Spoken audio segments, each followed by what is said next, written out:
The price of strength. Long before Hercules became a legend, he was a man cursed by the gods, the son of Zeus and a mortal woman. Hercules was born into power, but also into wrath. Hera, the jealous wife of Zeus, loathed him, not for anything he did, but simply because he existed. She tormented him all his life, and one day, struck him with madness so complete that he did the unthinkable.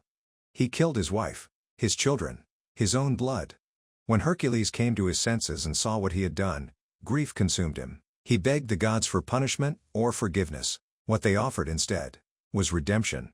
12 impossible tasks, each one a death sentence. But if completed, they would cleanse his sins and write his name into history. This is the story of how Hercules became a hero. Labor 1. The Nemean Lion. The first trial sent him to Nemea, where a monstrous lion terrorized the land. Its golden fur was impenetrable, no sword, arrow, or spear could harm it. Hercules tracked the beast to its cave, where it stalked the shadows. There, he made a choice. No weapons, just his hands. He wrestled the lion, pinned it, and crushed the life from its body with brute strength. Then he used its own claw to skin it, wearing its hide as armor.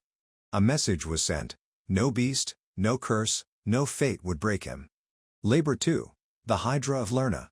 Next came the Hydra, a serpent from the swamps of Lerna, with 9 venomous heads. Worse, whenever one was cut off, 2 more grew back. A battle of brute force would be suicide. So Hercules brought his nephew Iolaus. As he severed each head, Iolaus burned the wound with fire, preventing regeneration. When only the immortal head remained, Hercules buried it beneath a massive rock. This wasn't just a victory over a monster, it was mastery of strategy and teamwork. Labor 3. The Ceryneian Hind. The third task required something entirely different: patience. He had to capture a divine golden stag sacred to Artemis. To harm it was to defy the goddess.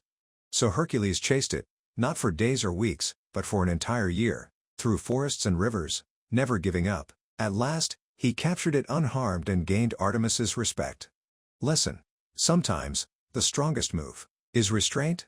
Labor 4. The Erymanthian Boar. Then came the boar of Mount Erymanthos, a beast that ravaged villages with fury. Hercules chased it into a snowy valley, using the cold and terrain to trap it.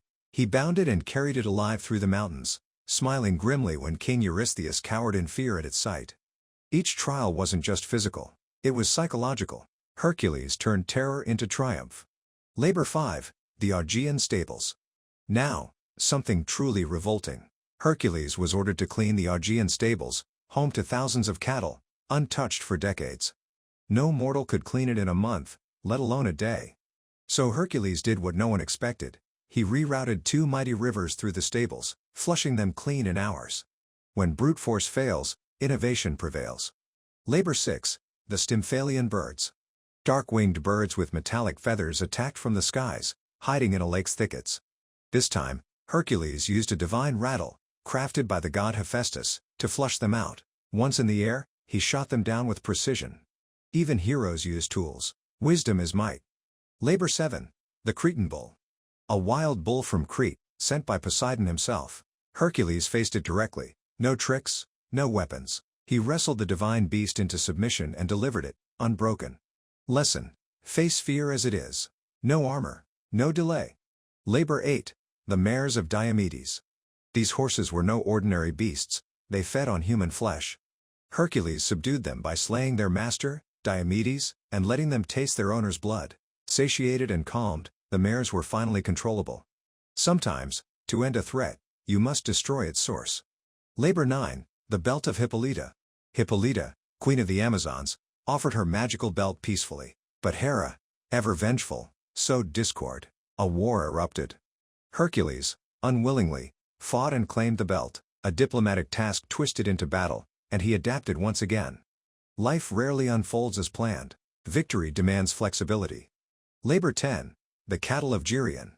Across the scorching desert of Libya and the far west lived Geryon, a 3-bodied giant guarding sacred cattle.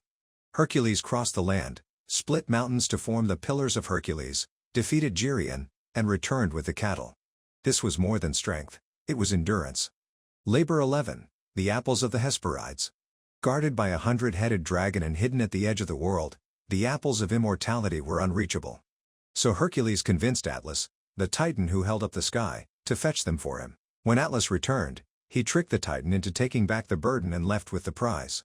A battle of brawn ended with brilliance. Labor 12, Cerberus, guardian of the underworld. Finally, he was told to do the unthinkable, descend into Hades and bring back Cerberus, the three-headed hound. No sword, no trick, only permission from Hades, and raw courage. Hercules entered the underworld, faced death itself, and returned with the beast, alive. He conquered the darkest place any soul could go, and walked back into the light. From cursed to immortal.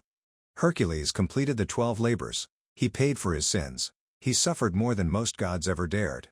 But through each trial, he transformed, from demigod to symbol, from sinner to savior. His name now echoes across time not just for strength, but for how he endured, adapted, and overcame. You and I may never slay hydras or wrestle lions. But each of us has labors, challenges that seem impossible, days filled with weight we weren't built to carry. Let Hercules remind you. You are not your failures. You are not your past. You are what you overcome.